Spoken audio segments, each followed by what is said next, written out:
Isaiah 27:1. In that day the Most High, with his sore and great and strong sword, shall punish Leviathan, the piercing serpent, even Leviathan, that crooked serpent, and he shall slay the dragon that is in the sea. In that day sing ye unto her a vineyard of red wine. What is Leviathan? Let's look up that word. Strong's H3882. Leviathan. Leviathan. Leviathan, a sea monster and a dragon. Let's get a more detailed definition. From H3867, a wreathed animal, i.e. a serpent, especially the crocodile or some other large sea monster. Figuratively, the constellation of the dragon, also as a symbol of Babylon. Leviathan, morning. The constellation of the dragon, also as a symbol of Babylon. Leviathan. Alright. Look over here. Isaiah 27:1, where it is the symbol of the hostile kingdom of Babylon. Right?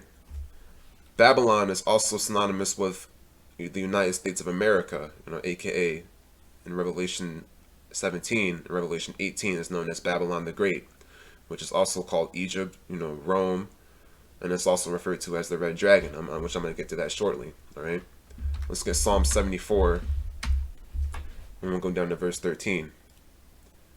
You did divide the sea by your strength. You broke the heads of the dragons in the waters. You broke the heads of Leviathan in pieces and gave him to be meat to the people inhabiting the wilderness. And if you go into that word Leviathan, Strong's H3882.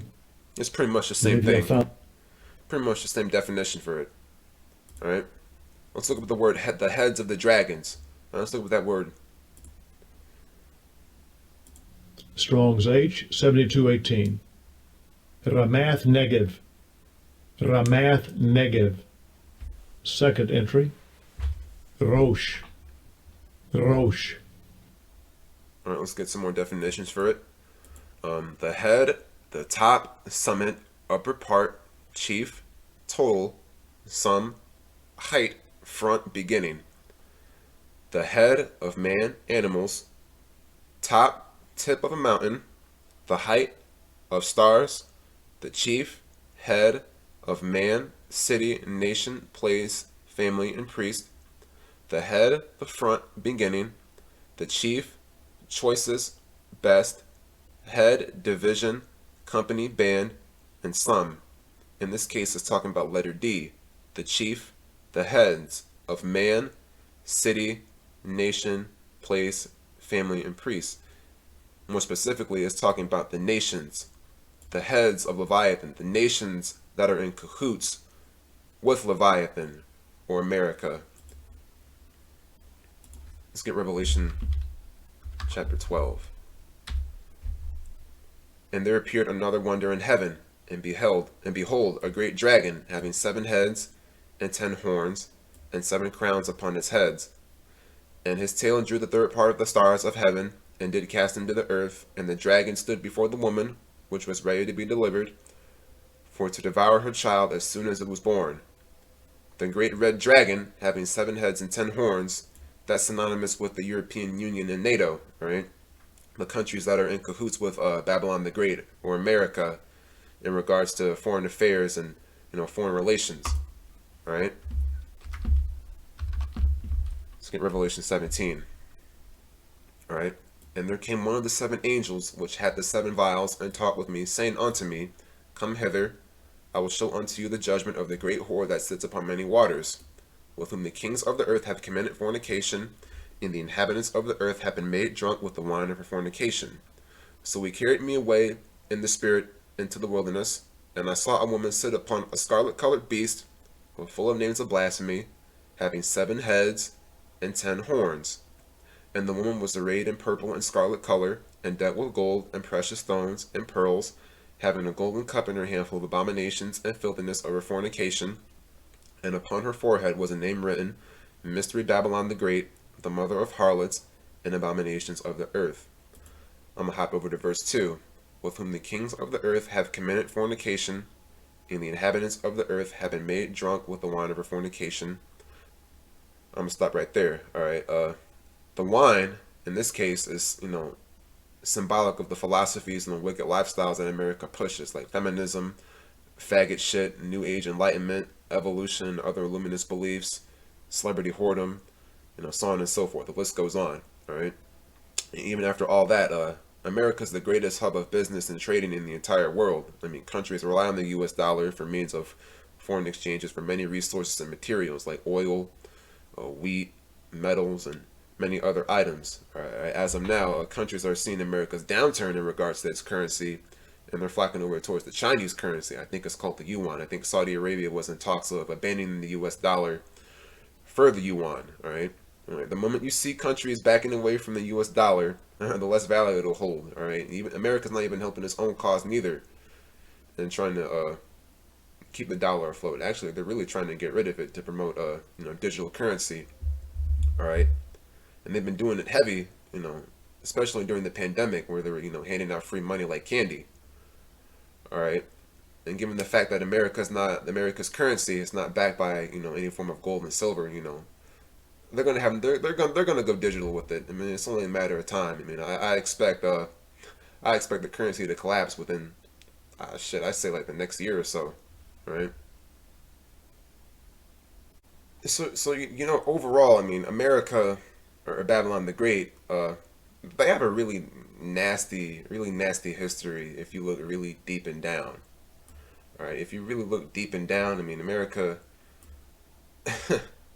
this country shed more blood and has taken more lives than really any other country that's ever existed on the face of the earth.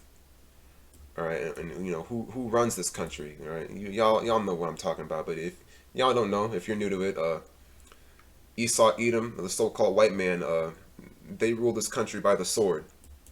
All right, and I have a really heavy judgment coming for their ass. All right, let's get Isaiah 63. Who is this that comes from Edom with dyed garments from Basra? Is that is glorious in his apparel, traveling in the greatness of his strength? I that speak in righteousness, mighty to save. Wherefore are you red in your apparel, and your garments like him that tread in the wine fat? I have trodden the winepress alone, and of the people there was none with me, for I will tread them in my anger, and trample them in my fury, and their blood shall be sprinkled upon my garments, and I will stain all my raiment. For the day of vengeance is in my heart, and the year of my redeemed is come. All right, so in regards to the fate of Edom, all right, the so-called white man, they're the only nation of people, after the nation served their captivity, they're the only nation of people that are going to get wiped off the face of the fucking earth. All right, and we can get that in Daniel 7, and it's also pursuing Obadiah 1, 8 and 10, and I believe verse 18 too. All right. I beheld then, because of the voice of the great words which the horn spoke, I beheld even till the beast was slain, and his body destroyed and given to the burning flame. As concerning the rest of the beasts, meaning the other nations, they had their dominion taken away, and yet their lives were prolonged for a season of time. Now, in regards to that, I mean, after the captivity of the nations is up, I mean, all the other nations are going to go back into their respective lands and live righteously, according to our law, statutes, and commandments in the next world to come. Esau or the Roman Empire, they're good as dead, bro. I mean, they're finished, all right. And we can get that in Obadiah 1 and 8. Shall I not in that day, says the Most High, even destroy the wise men out of Edom, and understanding out of the mountain Esau? And your mighty men, O Teman, shall be dismayed, to the end that every one of the mountain Esau may be cut off by slaughter. For your violence against your brother Jacob, shame shall cover you, and you shall be cut off forever. All right, right? Hold on right quick. I'm going to get something right quick.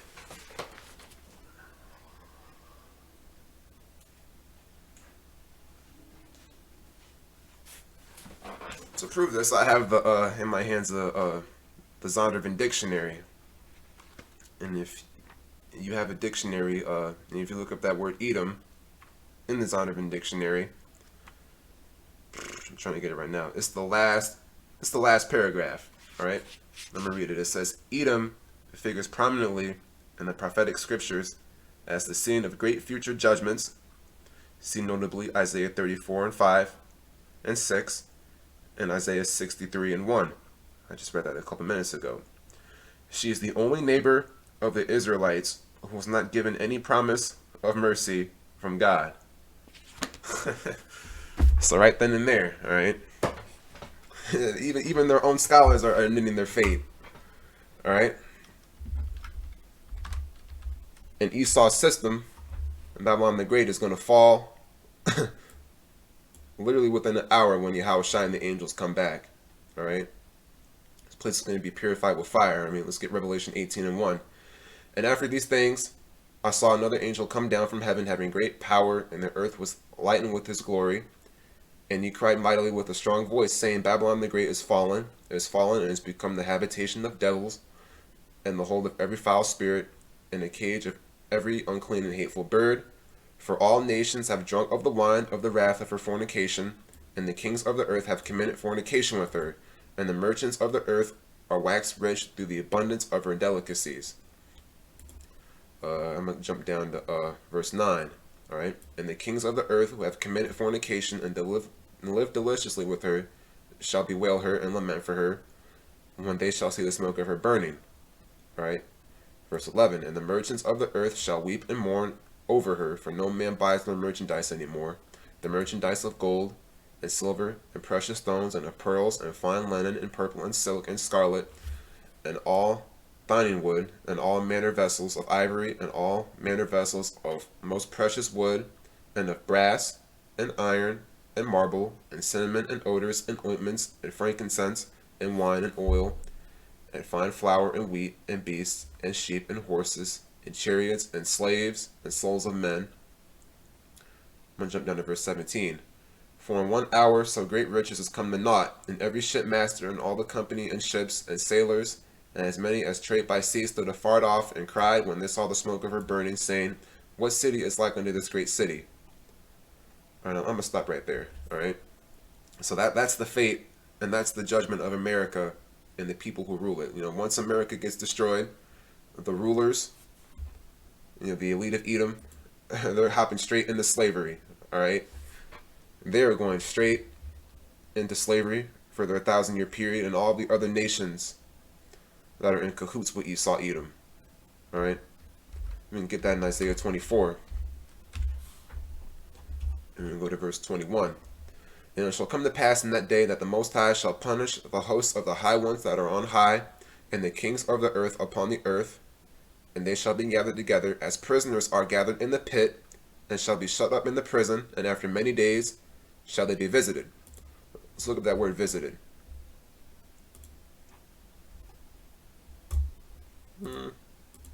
Strong's H 6485. Pakad. Pakad. Let's get some more detailed definitions for it. To attend to muster, number, reckon, visit, punish, appoint, look after, or care for. Alright? I'm going to hop over to this definition right here. To visit upon, or to punish. All right, hey, these nations are gonna have a really shitty future ahead. All right, like it tells you in Revelation 13. He that leads into captivity shall go into captivity. He that kills with the sword must be killed with the sword. Here is the patience and faith of the saints. All right. Let's also get another one detailing their slavery. All right. I'm going to hop down over to verse 6. Let the high praises of the Most High be in their mouth, and a two-edged sword in their hand, and to execute vengeance upon the heathen, and punishments upon the people, to bind their kings with chains, and their nobles with fetters of iron, to execute upon them the judgment written. This honor have all his saints. Praise ye the Most High. All right. Let's also get another one. Isaiah 14 and 21. Prepare slaughter for his children from the iniquity of their fathers, that they do not rise, nor possess the land, nor fill the face of the world with their cities. For I will rise up against them, says Yahweh of hosts, and cut off from Babylon the name, and remnant, and son, and nephew, says the Most High. Alright. Also get another one, another similar sentiment, I think in Job, 30.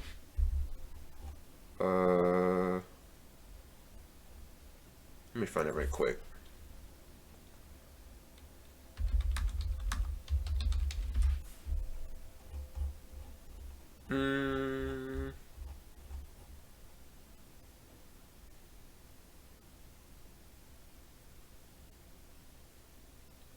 I can't find it. But that's all there is to it. Hope you were edified by this. And peace.